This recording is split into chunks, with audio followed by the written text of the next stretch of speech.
Good evening student, welcome back to our channel Pragati NCERT tutorial में। कैसे हैं आप सब लोग? आई होप कि आप सब लोग बहुत अच्छे होंगे, मस्त होंगे और स्वस्थ होंगे। तो जैसा कि आप लोगों को पता है, हमारी जो 7th क्लास की एनसीईआरटी चली हुई है, उसमें जो अपना ज्योग्राफी के हमने 4 चैप्टर अपने कवर कर लिए हैं 7th क्लास की एनसीईआरटी के भी। तो आज हम 5वां चैप्टर हमारा करने वाले हैं, जल के बारे में आज पढ़ेंगे।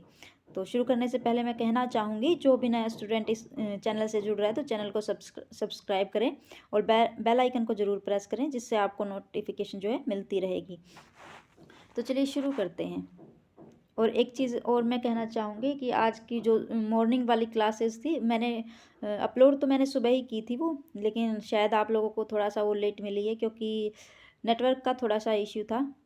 तो उसका भी हमने कर दिया है इंतज़ाम। आज वाईफाई मतलब लगवाया गया है, लगा रहे हैं अभी। तो कल से मतलब टाइम से ही मिलेंगी। उस चीज़ के लिए मुझे खेद है कि आज आपको क्लास थोड़ी सी लेट मिली।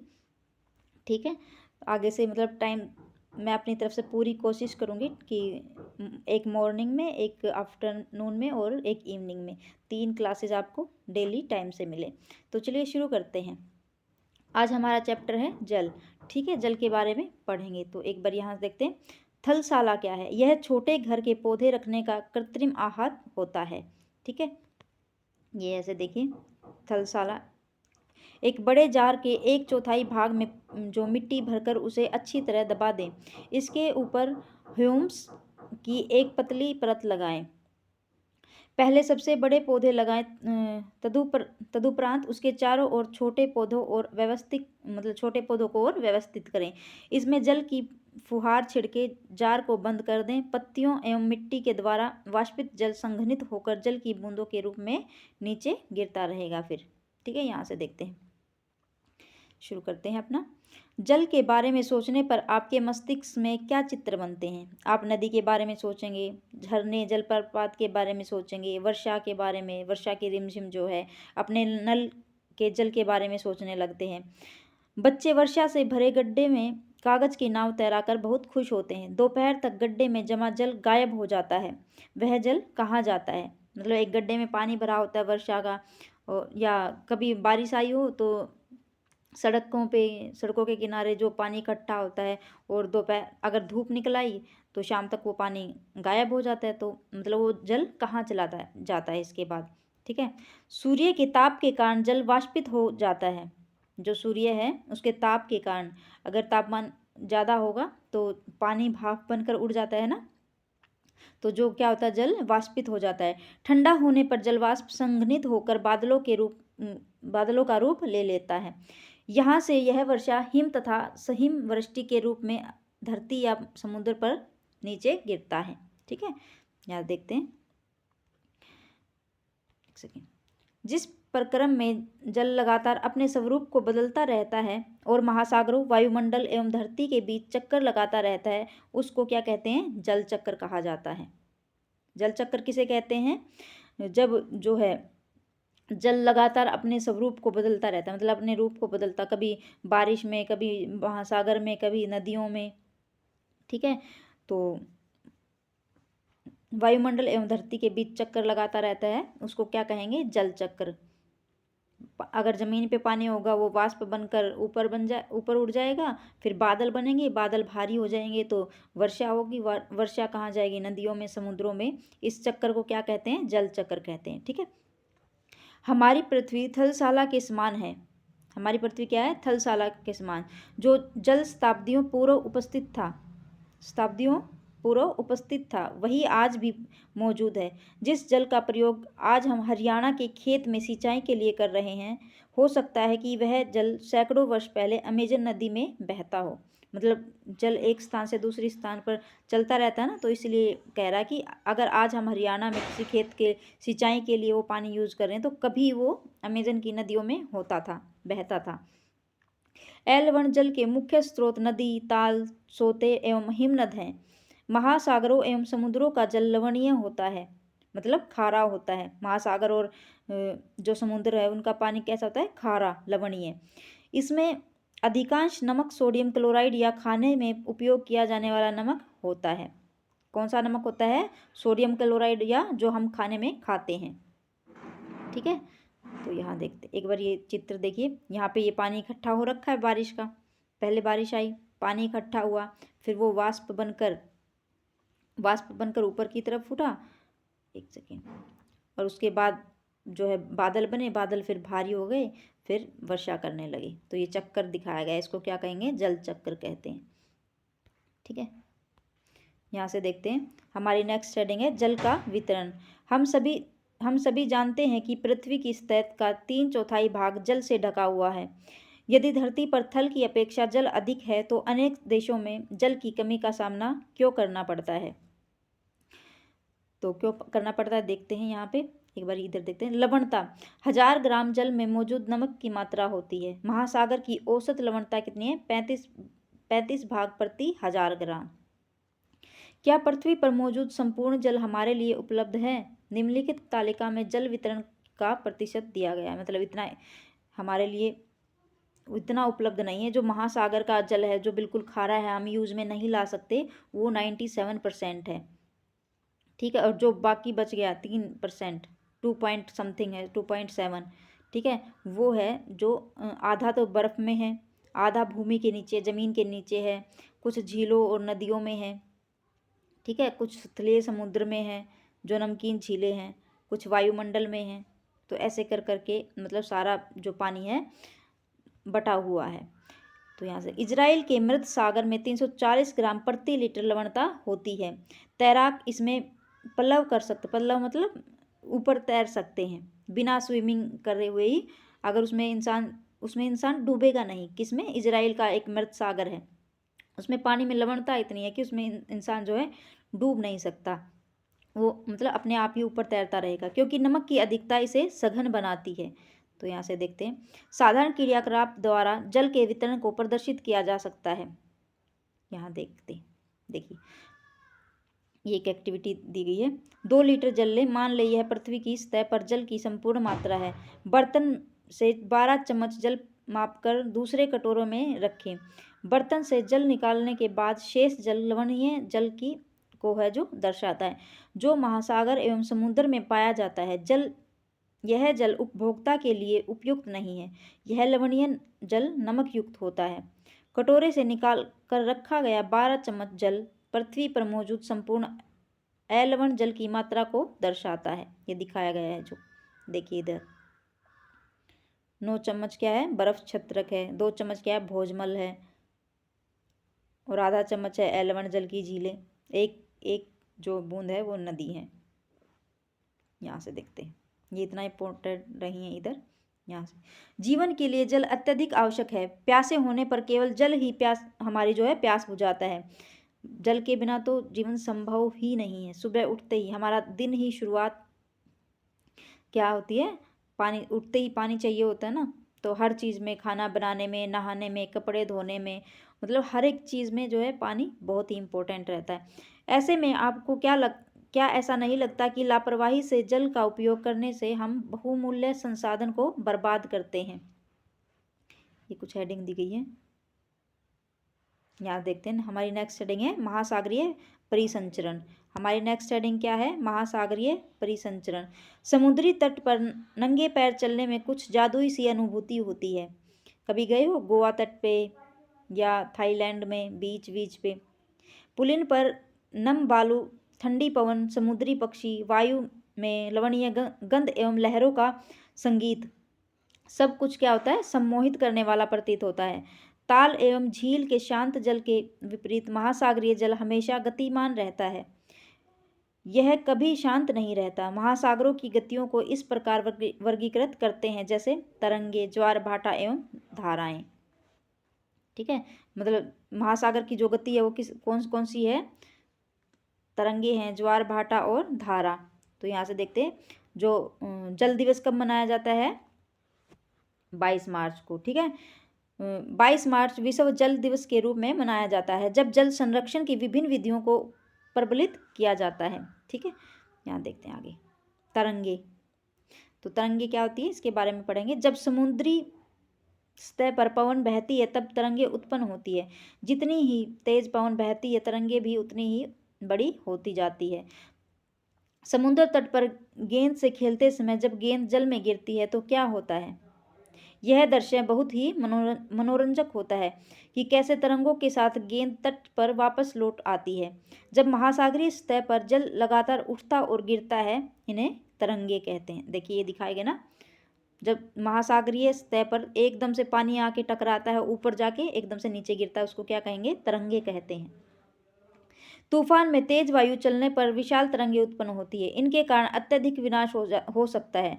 भूकंप, ज्वालामुखी उद्गार या जल के नीचे भूसंकलन के कारण महासागरीय जल अत्यधिक विस्थापित होता है। इसके परिणाम स्वरूप 15 मीटर तक की ऊंचाई वाली विशाल ज्वारीय तरंगे उठ सकती हैं, जिसे सुनामी कहते हैं।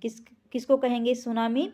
जो 15 मीटर तक की ऊंचाई वाली एक विशाल ज्वारीय तरंगे उठती है, उसको क्या कहेंगे, सुनामी कहते हैं।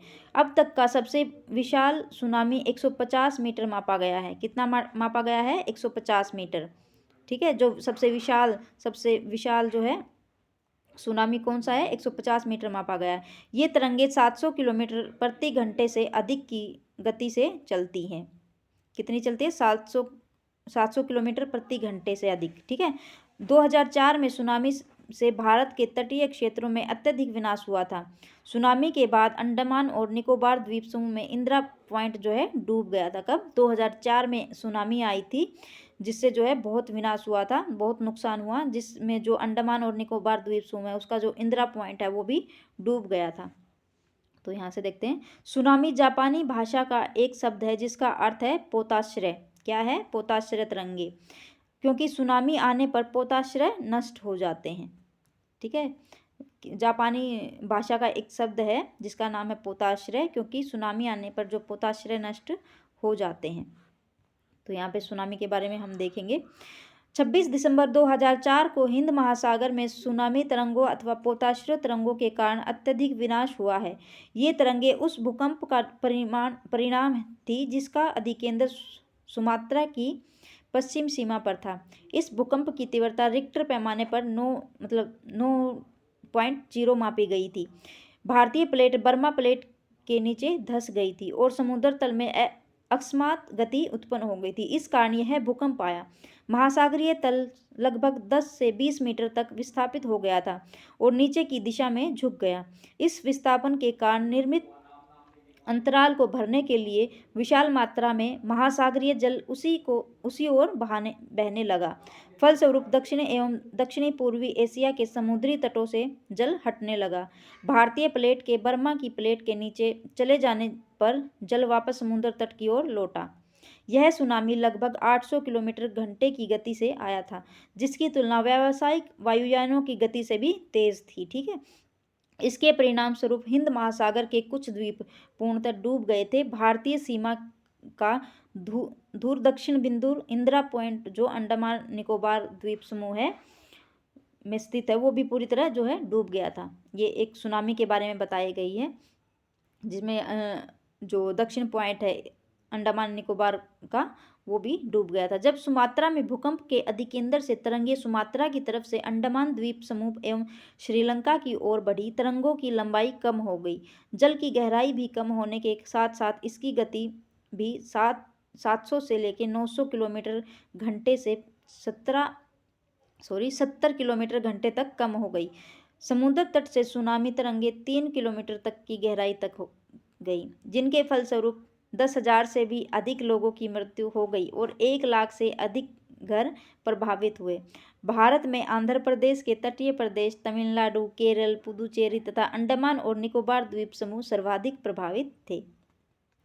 यद्यपि पहले से भूकंप का अनुमान लगाना संभव नहीं है, फिर भी बड़ी सुनामी के संकेत 3 घंटे पहले मिल सकते हैं। प्रशांत महासागर में प्राथमिक चेतावनी की ऐसी प्रणालियाँ क्रियाशील हैं, लेकिन हिंद महासागर में ये सुविधाएं नहीं हैं। प्रशांत महासागर की तुलना में हिंद महासागर में सुनामी कभी कभी ही आती है। मतलब प्रशांत महासागर में बहुत ज़्यादा आती है और हिंद महासागर में कभी कभी आती है, क्योंकि यहाँ भूकंपीय क्रिया बहुत कम होती है। तो यहाँ से देखते तमिलनाडु के तट पर सुनामी द्वारा विनाश दिखाया गया है। दिसंबर 2004 में जिस सुनामी से दक्षिण एवं दक्षिणी पूर्वी एशिया के तटों पर तबाही मचाई, वह पिछले कई सौ वर्षों की सर्वाधिक विनाशकारी सुनामी थी। हिंद महासागर में निरीक्षण आरंभिक चेतावनी की प्रणालियों एवं हिंद महासागर के तटीय निवासियों में जागरूकता की कमी के कारण जीवन एवं संपत्ति से अधिक क्षति हुई। सुनामी आने का प्रथम संकेत यह होता है कि तटीय क्षेत्र में जल में है तेजी से कमी आती है। मतलब संकेत कैसे होता है, जैसे ही हम किसी वहाँ पे जैसे गोवा तट पे चले गए, अगर सुनामी आने वाली होगी तो एकदम से जो पानी है, पानी का स्तर काफ़ी पीछे चले जाएगा। तो ये संकेत होता है कि अभी मतलब कुछ ना कुछ तो गलत होने वाला है, तो वहाँ से वो जगह छोड़ के तुरंत ही भाग जाओ। अगर आपको ये संकेत मिल रहा है कि पानी पहले आगे आ रहा था तो धीरे धीरे जो है पीछे की तरफ जा रहा है, तो उस जगह को एकदम से खाली कर दो। ठीक है। और फिर विनाशकारी तरंगे उठने लगती है। जब तट पर ऐसा हुआ तो लोग ऊंचे स्थानों पर न जाकर उस अचंभे को देखने के लिए तट पर एकत्रित होने लगे। मतलब वहाँ पे अगर लोग जाते हैं तो बहुत खुशी से ऐसे मतलब उस चीज़ को इंजॉय करते हैं कि देखो देखो पानी कितना पीछे चला गया, और सारे वहाँ पे जाके उसको देखने के लिए इकट्ठा हो जाते हैं। लेकिन जब वो एकदम से उफान से आता है तो मतलब सबको अपने साथ बहा के ले जाता है, जिससे मतलब मृत्यु भी होती है। ठीक है। इसके फलस्वरूप जब सुनामी की विशाल तरंगे आई तो बड़ी संख्या में उत्सुक खड़े दर्शकों की मृत्यु हो गई। लेकिन ये संकेत होता है, जब भी आप लोग कभी भी घूमने जाओ ऐसे तटों पर, तो अगर आपको ये दिख रहा है कि पानी एकदम से पीछे की तरफ चला गया है, तो उसको ये मानो कि कोई बड़ी घटना होने वाली है। ठीक है। सुनामी आ सकती है या कुछ और भी हो सकता है। तो यहाँ देखते हैं ज्वार भाटा, इसके बारे में पढ़ेंगे। नेक्स्ट हेडिंग हमारी है ज्वार भाटा। और स्टूडेंट, अगर आपको ये वीडियो अच्छी लग रही तो वीडियो को लाइक ज़रूर करें और कमेंट भी करते रहिएगा साथ साथ कि आपको क्लास कैसी लग रही है। इससे क्या है कि हमें भी थोड़ा बहुत मोटिवेशन मिलता रहता है। ठीक है। तो जिससे हम भी थोड़ा सा और अपना 100 नहीं तो 110% हम अपना और देने की कोशिश करते हैं कि चलो भाई बच्चों को जो है चीज़ें अच्छी लग रही हैं तो हम और भी अपने बहुत मन से प्रयास करते हैं उस चीज़ के लिए। प्रयास तो अभी भी कर रहे हैं, लेकिन फिर वो अलग ही मोटिवेशन रहता है चीज़ों का। ठीक है। तो और अपने मैं जो ये बना रही हूँ उसको अपने स्टेटस पे लगाइएगा और शेयर करिए वीडियो को। ठीक है। ज़्यादा से ज़्यादा आप लोग इसको शेयर करेंगे। ठीक है। तो चलिए ज्वार भाटा के बारे में हम पढ़ेंगे। दिन में 2 बार नियम से महासागरीय जल का उठना एवं गिरना ज्वार भाटा कहलाता है। जब सर्वाधिक ऊंचाई तक उठकर जल तट के बड़े हिस्से को डुबो देता है तब उसे ज्वार कहते हैं। क्या बोला इसमें, जो दिन में है 2 बार जो महासागरीय जल एक बार ऊपर उठता है एक बार नीचे गिरता है, वो उठना एवं गिरना क्या कहलाता है, ज्वार भाटा। पानी एकदम ऊपर से ऊपर उठकर नीचे गिरता है तो क्या कहलाएगा, ज्वार भाटा। जब सर्वाधिक ऊंचाई तक उठकर जल तट के बड़े हिस्से को डुबो देता है उसे ज्वार कहते हैं। मतलब ऊंचाई तक एकदम उठ के जब वो बड़े हिस्से को डुबो देता है उसको क्या कहेंगे, ज्वार। जब जल अपने निम्न स्तर तक आ जाता है एवं तट के पीछे चला जाता है तो उसको भाटा कहते हैं। मतलब आगे की तरफ एकदम से आएगा तो उसको ज्वार कहेंगे, और पीछे की तरफ जब पानी चला जाता है उसको भाटा कहते हैं। ठीक है। तो यहाँ देखते हैं इसमें लघु ज्वार भाटा और वृहत ज्वार भाटा के बारे में बताया गया है। सूर्य एवं चंद्रमा के शक्तिशाली गुरुत्वाकर्षण बल के कारण पृथ्वी की सतह पर ज्वार भाटे आते हैं। पृथ्वी पर ज्वार भाटे क्यों आते हैं, कैसे आते हैं, सूर्य एवं चंद्रमा का जो गुरुत्वाकर्षण बल है उसके कारण। ठीक है। कैसे आते हैं, सूर्य एवं चंद्रमा का जो गुरुत्वाकर्षण बल है उसके कारण जो है पृथ्वी पर ज्वार भाटे आते हैं। जब पृथ्वी का जल चंद्रमा के निकट होता है उस समय चंद्रमा के गुरुत्वाकर्षण बल से जल अभिकर्षित होता है, जिसके कारण उच्च ज्वार आते हैं, जैसे ये दिखाया गया है इधर, है ना। जिसके पूर्णिमा एवं अमावस्या के दिनों में सूर्य, चंद्रमा एवं पृथ्वी तीनों एक सीध में होते हैं और इस समय सबसे ऊंचे ज्वार आते हैं। जब ये वाला, ठीक है, जब तीनों एक सीध में होते हैं सूर्य, चंद्रमा और पृथ्वी, तो कैसे ज्वार आते हैं, उच्च ज्वार आते हैं। ठीक है। इस ज्वार को वृहत ज्वार भी कहते हैं। लेकिन जब चांद पर लेकिन जब चांद अपने प्रथम एवं अंतिम चतुर्थांश में होता है तो चांद एवं सूर्य का गुरुत्वाकर्षण बल विपरीत दिशाओं में महासागरीय जल पर पड़ता है। परिणाम स्वरूप निम्न ज्वार भाटा आता है। ऐसे ज्वारों को लघु ज्वार भाटा कहा जाता है। जब चांद एवं सूरज का गुरुत्वाकर्षण बल है जो विपरीत दिशा में महासागरीय जल पर पड़ता है तो ऐसे में निम्न ज्वार भाटा आता है, जिसको लघु ज्वार भाटा भी कहते हैं। उच्च ज्वार नौ संचालन में सहायक होता है। ये जल स्तर को तट की ऊंचाई तक पहुंचाते हैं। ये जहाज को बंदरगाह तक पहुंचाने में सहायक होते हैं।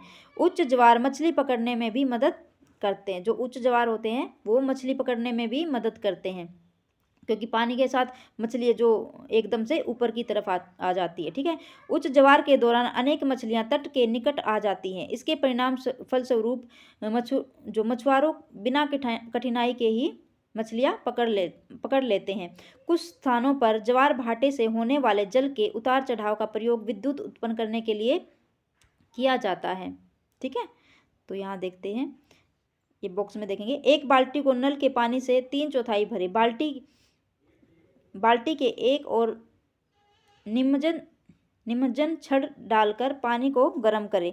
दूसरी ओर फ्रिज से निकली बर्फ डालें। एक बूंद लाल स्याही डालकर संवहन की प्रक्रिया के द्वारा धारा के मार्ग को निरीक्षण कीजिए। ये एक क्रियाकलाप दी गई है, एक एक्टिविटी दी गई है जो बच्चों से करवानी है आप लोगों को। तो अभी देखते हैं महासागरीय धाराएं। महासागरीय धाराएं निश्चित दिशा में महासागरीय सतह पर नियमित रूप से बहने वाली जल की धाराएं होती हैं। महासागरीय धाराएं गर्म या ठंडी हो सकती है। सामान्यतः गर्म महासागरीय धाराएं भूमध्य रेखा के निकट उत्पन्न होती है एवं ध्रुवों की ओर प्रवाहित होती है। ठंडी धाराएं ध्रुवों या उच्च अक्षांशों से उष्णकटिबंधीय या निम्न अक्षांशों की ओर प्रवाहित होती है। लेब्राडोर महासागरीय धाराएं शीत धाराएं होती है। जो लेब्राडोर महासागरीय धाराएं वो कैसी होती हैं? शीत धाराएं होती है। ये क्वेश्चन भी आया हुआ था एज इट इज। ठीक है, जबकि जो गल्फ स्ट्रीम होती है वो हमारी गर्म जल धाराएं होती है। लेब्राडोर वाली हमारी ठंडी जल धारा होती है और गल्फ स्ट्रीम हमारी गर्म जल धाराएं होती है। महासागरीय धाराएं किसी एक क्षेत्र के तापमान को प्रभावित करती हैं। गर्म धाराओं से स्थलीय सतह का तापमान गर्म होता है। अगर गर्म धारा होंगी तो गर्म ही होगा तापमान। जिस स्थान पर गर्म एवं शीत धाराएं मिलती हैं वह स्थान विश्व भर में सर्वोत्तम मत्स्य क्षेत्र माना जाता है।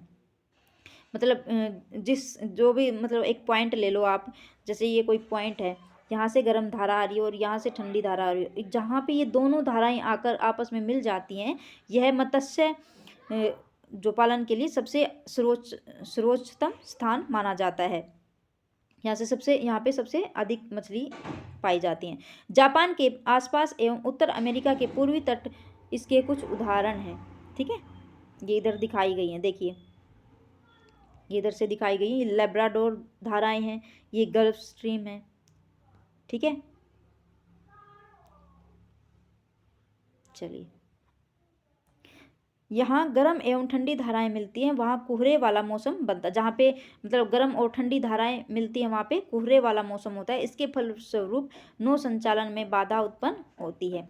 तो चलिए स्टूडेंट, आज का जो हमारा चैप्टर था, ठीक है, जो हमारा ज्योग्राफी का 5 चैप्टर है, तो वो आज हमारा समाप्त होता है, ख़त्म होता है। तो अगर आपको ये वीडियो अच्छी लगे तो वीडियो को लाइक करें और सब्सक्राइब भी करें चैनल को, और बेल आइकन को प्रेस करें जो भी नया स्टूडेंट इस वीडियो से जुड़ रहा है, और वीडियो को ज़्यादा से ज़्यादा शेयर करिएगा।